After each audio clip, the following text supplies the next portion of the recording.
Welcome back to another K-Stang episode. I'm your host, K-Stang. Excuse me. And we're going to keep talking about Week 15 of the NFL. Now, I know it's been a while, obviously, but I'm getting back into the grooves of things. I'm not under the weather anymore, so let's talk about these games right here. So in divisional matchup with the Rams and the 49ers, the Rams beat the 49ers 12-6. And honestly, we know that the 49ers have been plagued for quite some time within the season, and so have the Los Angeles Rams. They haven't been looking like themselves, but the Rams are now sitting 8-6, and the 49ers are sitting a reverse 6-8. And Matthew Stafford has his subpar quarterback, honestly. His better years were with Detroit. He won a Super Bowl with the Los Angeles Rams, and now he's just a quarterback right now. He has Cooper Kupp and Puka Nacua, two of the top receivers within the NFL at the moment in current time. Therefore, he has weapons, but he doesn't have a true number one wide receiver. Kyron Williams does give them a lot of ground game to work with. He had 29 carries for 108 yards. Matthew Stafford went 16 for 27 and 160 yards. But it just goes to show that you have to score points. Puka Nacua had 7 receptions for 97 yards. And then I'm guessing Cooper Kupp was hurt because he had 0 receptions for 0 yards. I didn't watch this game. I'm going based off of stats. I'm providing stats to you all. But I'm also talking about news within the NFL and within the sports realm right now. The 49ers are a shell of themselves. I mean, CMC's been hurt. Debo's been hurt. Brandon Ayuk is out for the season. And their most notable player that's been playing really, really good is Brandon Jennings. I think that's his name. No, Jawan Jennings. His name is Jawan Jennings. And that right there itself. I mean, Brock Purdy went 14 for 31, 142 yards, 0 touchdowns, and an interception. There's been talk about him having an NFL contract coming up this next year. But honestly, me personally, I do not see them giving him a maxed out deal such as Josh Allen or Patrick Mahomes or Dak Prescott. Honestly, I see him getting around 35 to 40, maybe.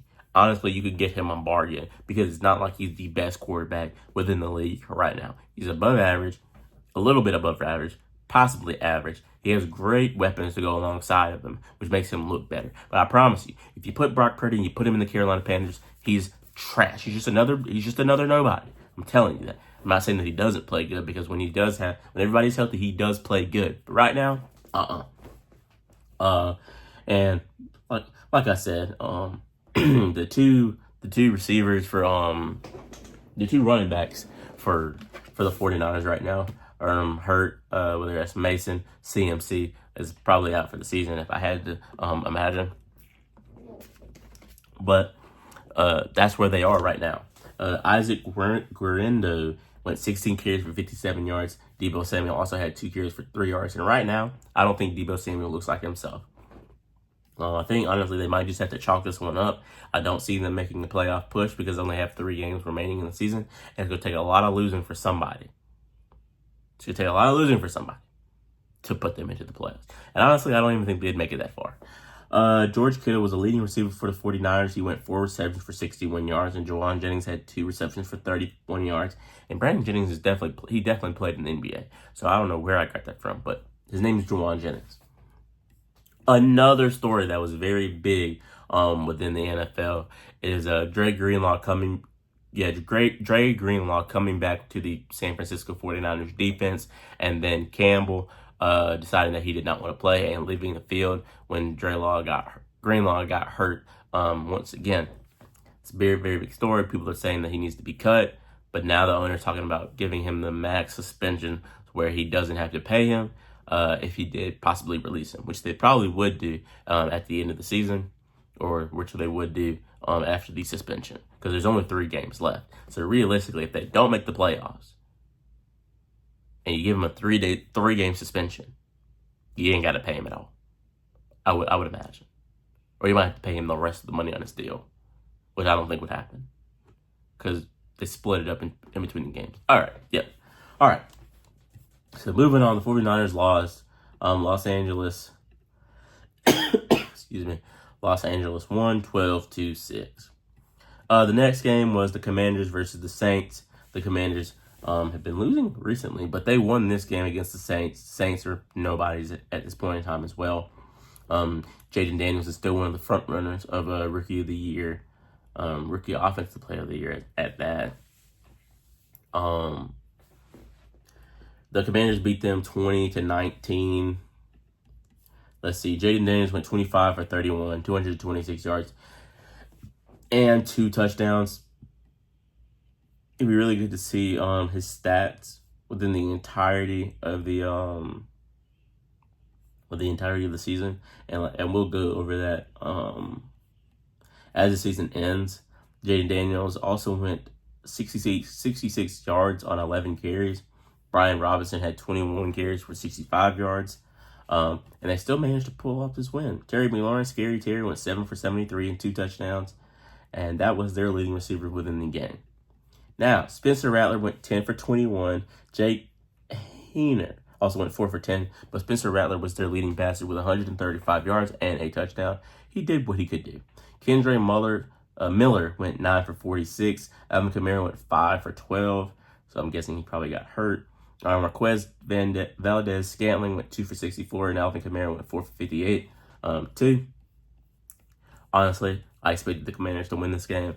They're 9-5 right now. If I'm not mistaken, they're currently slated to be in a wild card game, depending on how teams get in, especially the NFC, because the Lions, the Packers, and the Vikings are the first 3 teams that are getting in, and then you got the wild cards.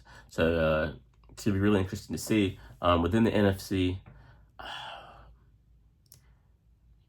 The Cardinals could possibly get in it. The Rams could possibly get in it, depending on what happens. Trying to think. Leave down in the comments who you think is going to be in the playoffs for the NFL. Let's go ahead and do that. Moving on. The Chiefs played the Browns, and another big story is Kansas City. For Kansas City, is Patrick Mahomes hurt his ankle once again, a very bad sprained ankle, and that is not good. That is not good at all. My personal take was that I posted on TikTok was, honestly, the Chiefs are already in the playoffs. I personally would sit Patrick Mahomes down, put Carson Wentz in, and get him that rest that he probably needs, because if you hurt it more, it's going to hurt your chance to 3-peat, honestly. So I would sit him down, let Carson Wentz play the remainder of the season. They're already slated to be in the playoffs. Nobody can take that from you. Just depends on if you get that number 1 seed or not. It's played at home field. I understand that you probably want home field playing in Arrowhead, which is probably a good thing. So it'd be your best bet to try to win. Just saying. But the Kansas City Chiefs are 13-1. They beat the 3-11 Browns 21-7. Patrick Mahomes went 19 for 38, 159 yards, 2 touchdowns, and we could already say that this is probably one of his worst years playing in the NFL. Probably one of his worst years. Kareem Hunt went 13 for 45. Isaiah Pacheco went 13 for 32. Honestly, I think we should keep Kareem Hunt. Not we, but I think they should keep Kareem Hunt at the forefront. Isaiah Pacheco is a good third down back, or for short yardage down back. I think Kareem Hunt gives a lot more pizzazz to the offense, if I do say so myself. Xavier Worthy went 6 for 46. DeAndre Hopkins went 5 for 36. Travis Kelce 4 for 27. I would like to see a lot more completions, a lot more yards within this game, especially playing the Browns. But they got the job done, beating them 21-7, and it wasn't a close game, which it shouldn't have been. Jameis Winston went 16 for 25, 146 yards, and he finished the game with 3 picks again. Lord have mercy. This dude can throw a pick like no other. He comes purposely. It's in his objectives on Madden to throw 3 picks within a game. But Jerome Ford went 7 for 84. That's pretty good. I think Nick Chubb hurt his foot within this game. Dude just cannot catch a break. He's always breaking something. Prayers go up to him, man. Dude just cannot stay healthy on the field. It's probably a good thing that he actually, now that I think about it, he came late into the season, and now he's leaving early again. Honestly, I think it's a Browns curse. He might need to just get up off the Browns. They're paying him a bunch of money. We haven't really seen Nick Chubb be Nick Chubb in a while. Probably a new team might fit you better. Maybe go to the Arizona Cardinals. Maybe go to the Seahawks. Maybe go to the maybe go to the Bengals. That'd be a good get. That would help them with their rushing attack. You never know. Jerry Jeudy went 11 for 108 yards. Honestly, he has to get up off the Browns too. Honestly, all these good players at the Browns is wasting. They just need to get up off of them. Trade them for something better. And hopefully the Browns do not have the number 1, number 2, number 3, number 4. They better not have 10 picks within the first 10 picks of the draft, because Jesus have mercy. If they get Shedeur Sanders or Travis Hunter, it'd be a waste of talent. An absolute waste of talent. And honestly, Deshaun Watson, I forgot that Deshaun Watson even played on the stick, if you want to be honest. Hopefully he can come back healthy next year and actually win some games. But I guess we'll see. Moving on. The Bengals play the Titans, and obviously we understand that the Titans suck. They're probably like, what are the Titans? They're 3-11 as well. The Bengals are no better. They're 6-8. Like I said, or like it has been said, probably one of the best, worst teams within college football, within the NFL right now. Joe Burrow went 26 for 37, 271 yards, 3 touchdowns, and 2 interceptions. Chase Brown gave him a lot of run on the ground, the 25 carries for 97 yards and a touchdown. And then Jamar Chase put up whopping numbers, 9 receptions for 94 yards, T. Higgins 5 for 88 and a touchdown. Both of these receivers are going to get well compensated for their play within the NFL. If I was Jamar Chase, I might play the rest of my contract out and go somewhere else, because the Bengals are just atrocious right now. Either Joe Burrow was hurt or somebody else is hurt, and it hurts their momentum. Not saying that I want them to hurt or I'm wishing hurt on them, but they're always getting hurt. And like I said, this 6-8 season, this could have very well been a 9-5 season right now, or you know what I mean. But Will Levis is just as atrocious. Mason Rudolph really ain't no better, but he has better numbers. 21 for 26, 209 yards, 2 touchdowns, and an interception. Tony Pollard went 17 for 45 and a touchdown. That's a waste of talent as well. Ty J. Spears, he went 6 for 87. Chikozim Okonkwo went 8 for 59.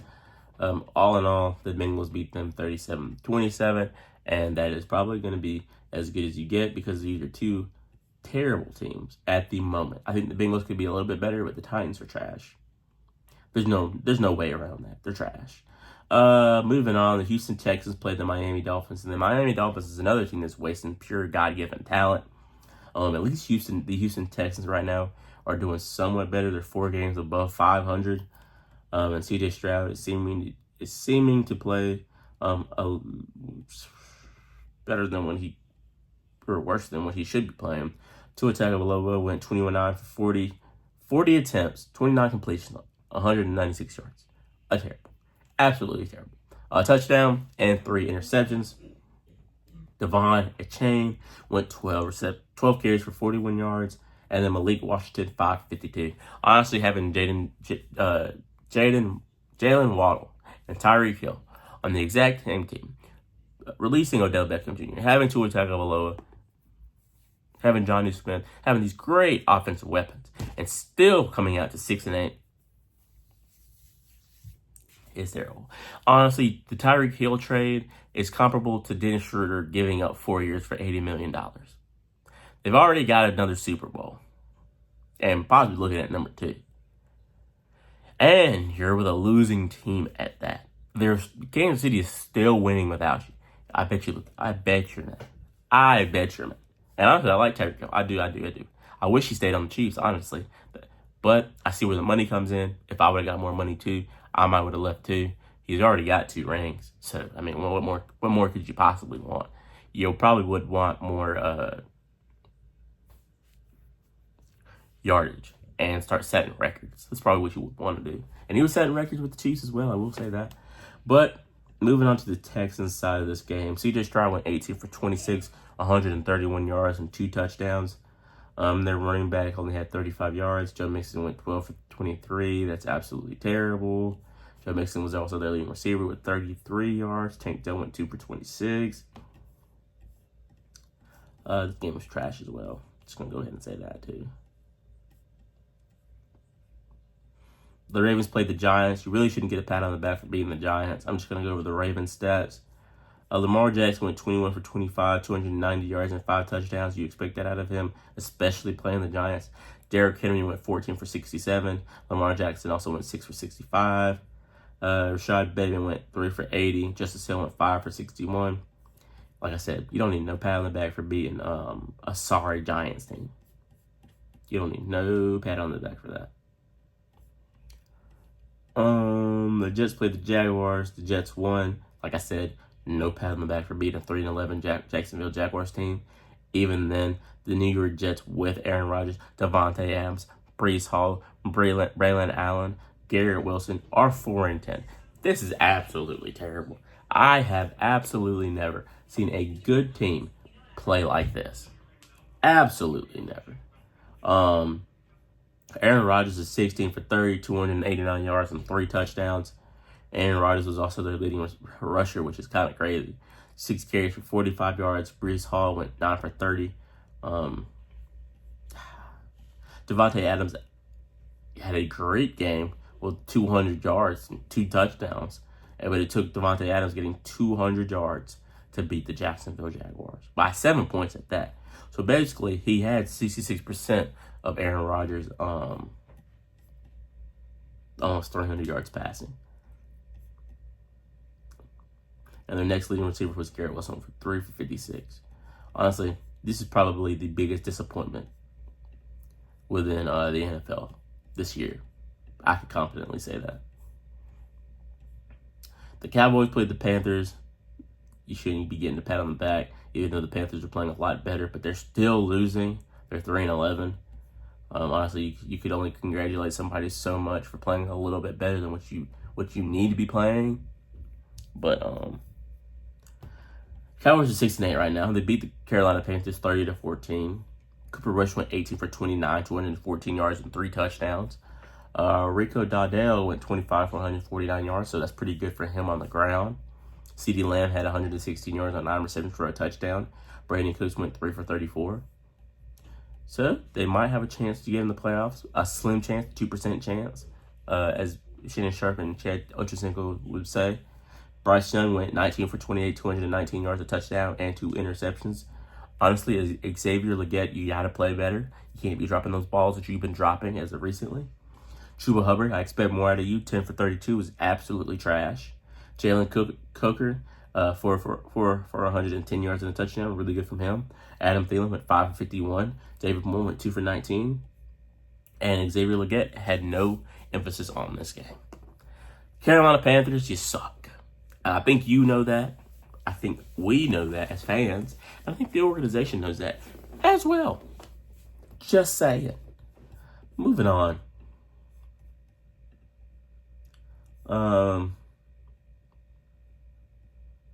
The Buccaneers beat the Chargers, surprisingly, honestly, because I think the Chargers are actually pretty good.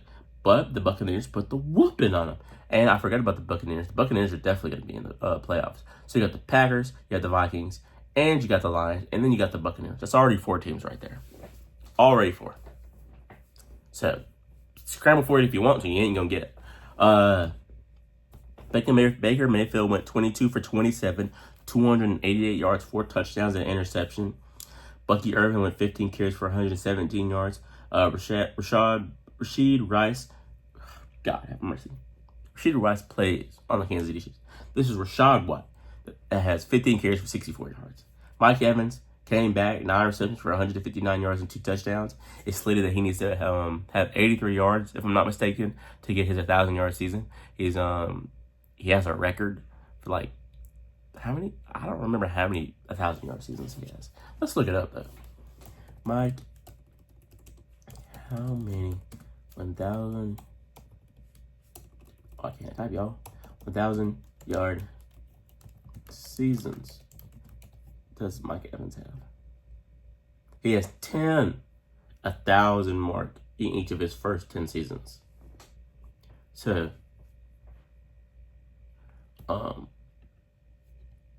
he needs like 83 more yards in each the games that he has remaining to hit 1,000 yards. I hope Chris Godwin is doing good too, because he got knocked out a lot earlier within the season. Jalen McMillan went 5 for 75 on a touchdown. Honestly, I'm still surprised that Levante David is still playing with the Buccaneers. But they're still a pretty good team, even though Tom Brady and Gronk left. He had 8 tackles for 4 assists and 1.5 sacks. Honestly, I should start highlighting defenses, defensive plays at least, or defensive players.